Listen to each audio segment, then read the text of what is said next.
اگر آپ کی ناک اکثر و بیشتر بند ہو جاتی ہے اور ناک سے پانی بھی بہتا رہتا ہے، اکثر و بیشتر نزلہ کھانسی رہتا ہے، چھینکیں آتی ہیں، خوشبو بدبو کا احساس جانے لگا ہے، تو بہت ممکن ہے کہ آپ کی ناک میں غدود بڑھ گئے ہوں، جنہیں عام زبان میں لوگ ناک کے گوشت کا بڑھ جانا کہتے ہیں۔ تو یہ ایک بڑی وجہ ہے جس کی وجہ سے ناک میں لوگوں کو پریشانی ہوتی ہے، ناک سے سانس لینے میں، اور دوسرے مسائل کا سامنا کرنا پڑتا ہے۔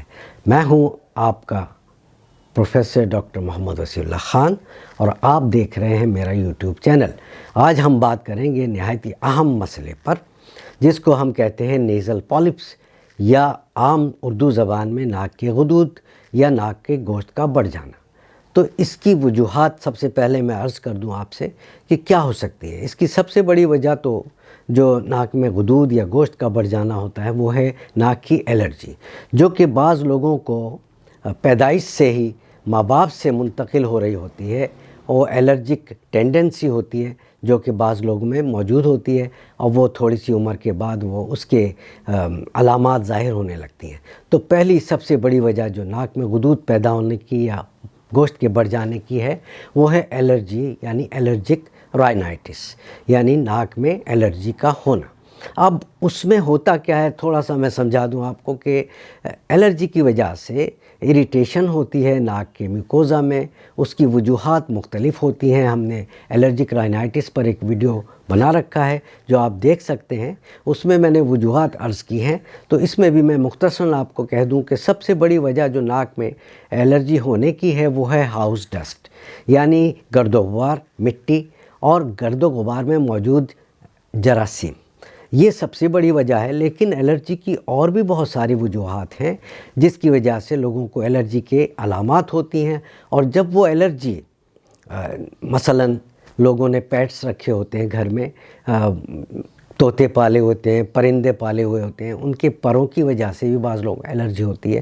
بعض لوگ کچھ ایسے کیمیکلز، ہیئر ڈائی وغیرہ یہ وہ ایسے لگا رہے ہوتے ہیں جس کی وجہ سے اس کی الرجی ہوتی ہے۔ کچھ لوگوں کو جو ہے وہ کچھ کھانے پینے کی اشیاء سے الرجی ہو رہی ہوتی ہے، جس کی وجہ سے علامات ناک کی الرجی کی شکل میں ظاہر ہوتی ہیں۔ تو یہ تو ہوئی الرجی کی وجوہات۔ اب ناک میں غدود کب بڑھ جاتے ہیں؟ جب ایک تو وہی میں نے عرض کیا کہ پیدائشی کچھ مسائل ہوں بچوں کو، تو وہ الرجی کی ٹینڈنسی موجود ہوتی ہے، اور ایک وقت کے بعد وہ جا کر ظاہر ہوتی ہے۔ ناک کے اندر کچھ غدود جیسے تو پہلے سے موجود ہوتے ہیں، ہر ایک میں ہوتے ہیں، ان کو ہم ٹربینٹس کہتے ہیں۔ کچھ ناک کی لیٹرل والز میں جو سوجن ہے، وہ 3 طرح کی سوجن ہے، اس میں سپیریئر، مڈل اور انفیریئر ہوتی ہیں۔